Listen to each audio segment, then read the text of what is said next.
One, two.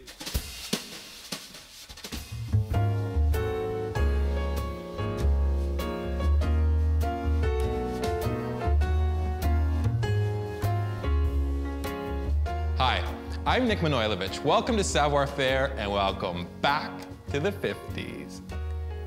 Our table is proof positive that everything old is new again. We learn about Russell Wright's serviceware and nifty stuff for a 50s buff. Hey Lucy, company's coming. You got some splaining to do.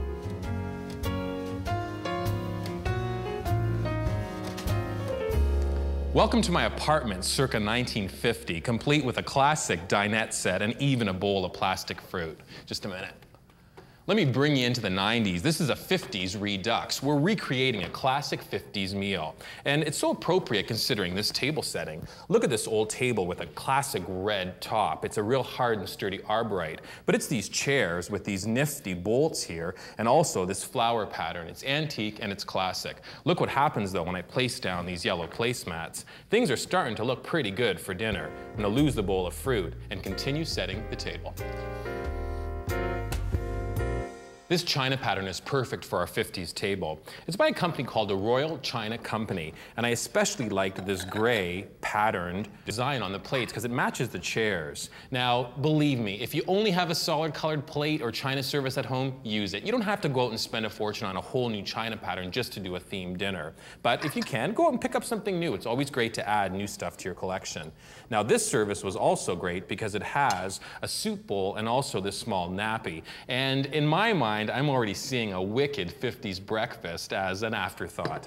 Now, cutlery is, of course, always important. This is a very sleek service. Look at how tiny the tines are on these forks. It's a very slender pattern. And also, the knives and spoons are equally unusual. It's not your standard fork, knife, and spoon set. It's so 50s. Let me get this out of the way, because it's that magic moment when we do a napkin fold. What I want to do now is something called a bishop's crown. So you begin with your napkin, open up a large napkin into a full square, and fold it over just so that you've got a little bit of a peak, so the points aren't completely touching. Next, fold over the right side to the top, like this, and the other side here. So you'll notice that you've got 1, 2, 3, 4 points.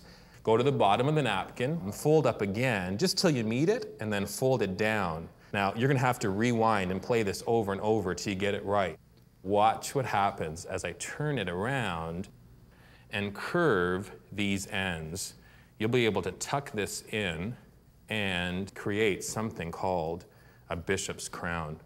Now, in the 1950s, believe me, if you went into a fancy restaurant or a hotel, this was the napkin fold. It's classic, and also notice that I've introduced a striking color of blue. Do you want to see what else I'm gonna do with the blue?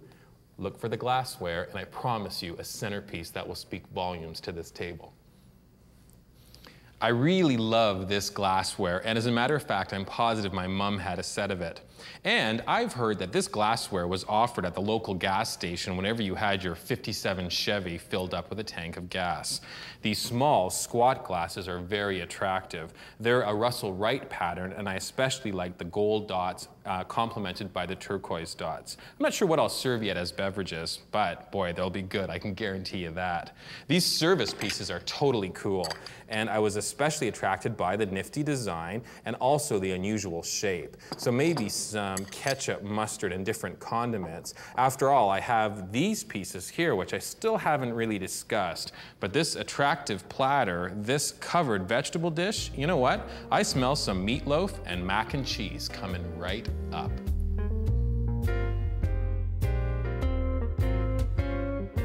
Russell Wright was one of America's most important designers of the 1930s, 40s, and 50s. His dinnerware is known for its fluid shapes and earth tone colors.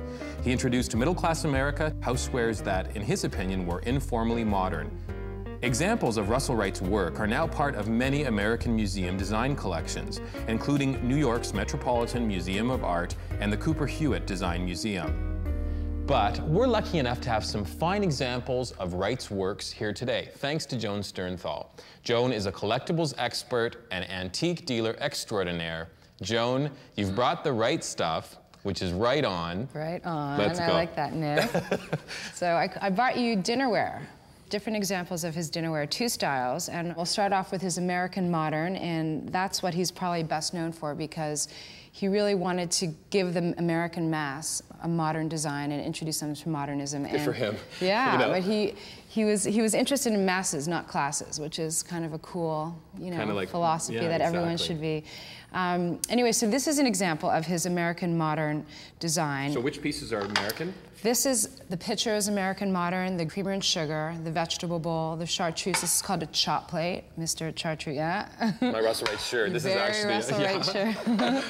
And the gravy, which is, this is called seafoam. It's interesting, all his colors are very, they all relate to nature. So this is called seafoam. The gray is known as granite gray. The pitcher is coral. Love it. They're all organic and... Can I tell you something? Yeah. This, what you're saying and what you're describing, this is so American streamlined. You're saying they relate to organic, that kind of stuff. In my mind, I'm seeing Frank Lloyd Wright, streamlined look, or like a great book by Ayn Rand, like The Fountainhead or Atlas Shrugged. You know, that was America back at that period. Time. Absolutely. And people lined up for blocks to get this stuff. You and me would. Yeah, we would have been out there. Pushing each other out of the way. I want this plate. I want this. It's just great. It's great. And what's interesting also, when you're always looking for American Modern, look at the marks. They're always Russell Wright, and it's always, we'll say, Steubenville. And Steubenville was just the manufacturer. And done in Steubenville, Ohio? It's Steubenville, Ohio. Wow, yeah. that's amazing. Yeah. And they're actually very clear markings too. So they've got every piece, you know, it's for sure it's a Russell Wright. Right. And so we have his American Modern, but then we also have something that was produced a little later on called Casual China. And a lot of people know it as Casual Iroquois. And Iroquois was just the manufacturer, and it's also on the bottom. So You'll see the Casual China Iroquois by Russell Wright. Yeah. And the reason he had to create his Casual so this China... Is this color, this, and this? Exactly. Okay. The reason he had to do that was because this was really fragile, and people are having problems with it, chipping, breaking, cracking. Great design, maybe not so functional. Exactly. Well, like he thought functional, but not that durable. Right? Exactly. So he created this, and it was heated at a very high temperature so that it would avoid the problems that the American Modern line had. And also interesting colors. This platter is called Nutmeg. That's his pinched. That's lettuce green. That's great. That's sherbet pink. I love the names. You're right. Actually, it's very distinctive. I mean, they are. That you said this is pinch? It's pinch. It's pinch. Yeah. Pinch. Look at that. Because it looks like skin. It's Isn't that, pinch. Yeah, it's great. And also, actually, let me pull the sherbet pink back because he's also got that pinch here on the sugar bowl. It's a stacked sugar. I love that. Because it's functional. It doesn't take up room on a table. Exactly. You know, I have to say that from the first moment I saw it, I fell in love with it. And I knew that if I ever owned Russell Wright, that it would be like with me forever. Do you know what I mean? Yeah, well, it's timeless. It looks great. It's the 90s. It still looks great. Exactly. And you have to use it, right? And it's even more dear to me now that I've learned more about it, thanks to you. Oh, thanks for joining us again, Joe. This is great. Great stuff. Want to make every day entertaining? Visit our website. We're at www.savoirfaire.ca.